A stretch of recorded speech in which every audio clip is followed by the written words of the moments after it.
Hi you guys, it's Mariah again with Motivate Me Movement. Today's video is going to be based on did you know facts that may be beneficial to you, may be beneficial to somebody that you know that would use these things or might need to know these things to at least think about doing it or anything like that. The first thing I want to say is Epsom salt. I have a chronic pain and I use Epsom salt a lot. Epsom salt is a pure mineral compound, magnesium and sulfate. It's not actual salt. I use it a lot. I take a bath in it when I have pain, inflammation. It absorbs through the skin.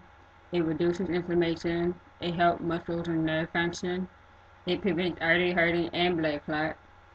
I can honestly say that before I started using Epsom salt on a regular basis, I would get bruised easily. And now that I use it, I really don't. I haven't had a bruise in probably 4 months. I still get them every now and then, but it wasn't as bad as it was before I started using Epsom salt, period. It flushes toxins out the body. It helps ease migraine headaches, skin problems, and it also relieves stress. That's really the main things that people think about is when they hear Epsom salt. Oh, stress reliever. Take a bath in Epsom salt. Um, if you have a problem in your feet, you soak your feet in the water. Take a whole bath in Epsom salt. You don't really need a lot. Just probably a cup and a half. I don't measure. I just pour it, but I don't pour a lot. Don't make your water too hot, but lukewarm. And that should really help. Starting off, if you never used Epsom salt, I always start using it 3 times a week. Um, if you feel like after 3 times a week for the first 3 weeks it's not helping, then you should use it 4 times a week. And try to increase it by 1 day until that you feel you can actually feel a difference in using the Epsom salt. Research also shows that it increased energy and stamina. And another thing I want to say is aloe vera juice. Yeah.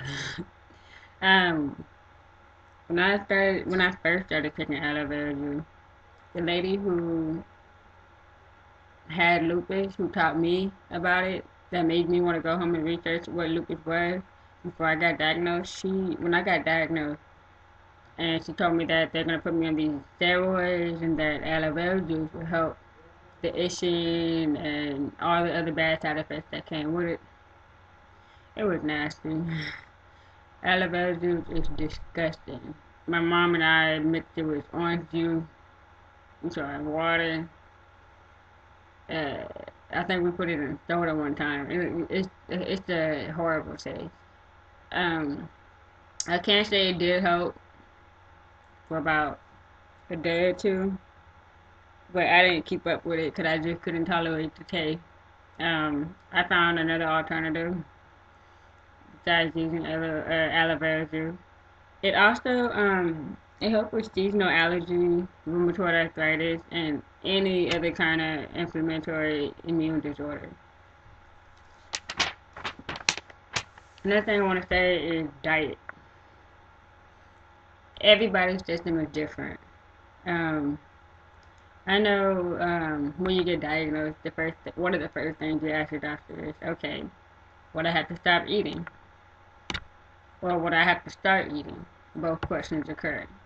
One of the questions that more people ask is, what do I have to stop eating? I know I asked the first doctor that diagnosed me that, what I have to stop eating. And he said nothing really, just maintain a healthy balanced diet and try to eat all your vegetables. And one thing I do have to do is limit my salt intake. Do I do that? No. Um, I eat everything. I eat everything from fried chicken, baked chicken, fried pork chop, smothered pork chop, oxtail, spaghetti, everything. I don't stop myself from eating anything. up until recently when I found out that oats make me have mouth ulcers. That's about it. My diet, I don't limit myself to not eat anything because I do exercise. So what I want to say is that it's not about finding a diet. It's basically finding the food that causes a flare up or causes some type of reaction to your body that you want to avoid and just avoid it. And you also there's also substitution. If you can't eat ice cream, for instance, just thinking off the top of my head, if you can't eat ice cream with high sugar, eat ice cream with no sugar. You don't have to necessarily stop eating ice cream. Everybody loves ice cream. It's an American thing. Um, Sometimes I think that doctors uh, tell their patient to really watch out for diet just to give them that extra worry. Like, don't, I have to just say, don't worry about it. Substitute, avoid, and limit. Those are my three things. Those are my three advice for people who are struggling to find the right diet, or if they can't eat catfish, substitute it for tilapia. Tilapia is real good. Research some recipes. Um, I started doing a lot more cooking. I cook, but I started doing a lot more cooking. I started doing more research as far as my seasonings to use. If I don't like a particular type of meat, I try to find a season that's going to make me want to eat that meat so I could try it and see how it tastes or how it's going to benefit me. Vegetable, cauliflower. I can't eat it raw, dipped in the ranch or blue cheese or whatever. My mom cooked it. Spinach is cooked. Every now and then I might eat it raw in a salad with tomatoes, cucumbers. I take a healthy vegetable and beat the whole purpose of eating it. That's just me, but I'm eating it. And like I said, you don't have to really stick to a strict diet when you have an illness. Um, it's okay to go out the way because you don't have to limit yourself to every particular food. You want to be able to still eat what you want to eat and still feel how you want to feel. And when I say that, when you want to feel how you want to feel, that is healthy. That means you're not only just sticking to your diet or whatever you may want to call it, but you're also exercising. Even if you walk 15 minutes a day, 2 days a week, that's okay. But you can't just eat what you want to eat and not do some kind of workout. If you get up and walk around the house or your backyard for 10 minutes, that's good. I really encourage people to get up, move around, do something, because when your body just stays at rest, it's not healthy. And it's like I said, substitute, avoid, and limit. Just like parents tell their kids, hey, you can't do that. You know what the kid does? They go out and they find other alternatives for doing that one thing the parents say not to do. I know me and my sister did, always. Um, Depression, high blood pressure, anxiety, whatever else it may be. Cat. Everybody loves cat. Some people are scared of cat. And I honestly think that the people who are scared of cat did not grow up around cat, had a bad experience with cat, or even if you're allergic to cat, that don't give you a right to not like them. Um, but that's my opinion. Um, Cats are undemanding. They feel that void of loneliness, and cats and dogs are very affectionate, very very affectionate. Why am I talking about cats and dogs? Cats have been proven to lower stress, high blood pressure, and cardiovascular disease. And don't believe me, do the research. Like I said, I've researched, I've experienced. We have three cats and a dog. I grew up with cats and dogs. And I know when I get sick, my cat, for some reason, they sense me not feeling good and they come lay down with me. And it really helped fill that little void of loneliness that void of depression, that void of just being sad. Because it's just something about cats have souls. Cats have their own personality. Dogs have their own personality. Whichever one may work for you. I really encourage people to try to get a cat or a dog into your home if you do not have one. Um, Research also shows that long-term benefits of owning a cat, it protects your heart. And it shows that over 20 years, 1/3 of people who had never owned a cat is 40% more to die of a heart attack than those who had. And that's off of research. Um, Also, dogs, they can, if you have a kid that has seizures, um, I would advise you to train your dog so that your dog can alert you when your child is having a seizure or anything like that. And also, dogs are trained to protect its owner or the person who is having that seizure, so that to prevent any kind of further injury.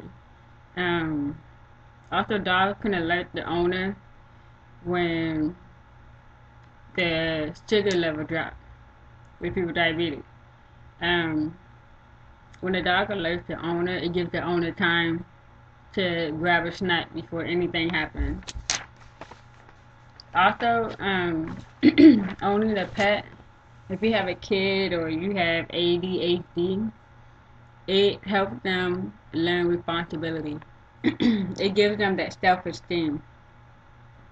And I really encourage that everybody needs that self-esteem. You don't want anybody growing up around you that you know and love with low self-esteem. So owning a pet for a child that has ADHD can really help a lot. Um, Also, a dog's body heat can help chronic pain. If your finger hurts one day, just wrap your hands, around your dog, probably the neck area or the stomach, and just hold them. And another thing, we're talking about these pets. My goal is to, when everything gets right, hope probably when I graduate with my master's, I want to open up a business, taking the stray animals from the pound, grooming them, fixing them, giving them their shots, training them, and placing them into homes with people with disabilities.